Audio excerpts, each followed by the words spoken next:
Hello guys, magandang gabi. Magsugba naman tayo ng baka. Ang gagamitin nating baka ay yung pangbulalo.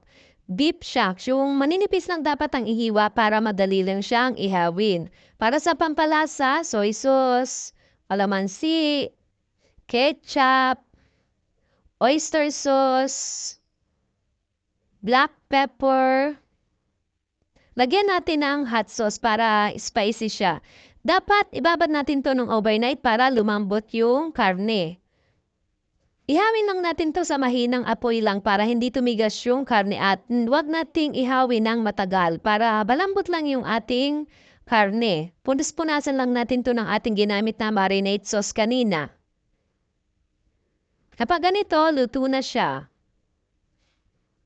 Hiwain lang natin, slice lang natin to na mga maninipis lang. That's it guys!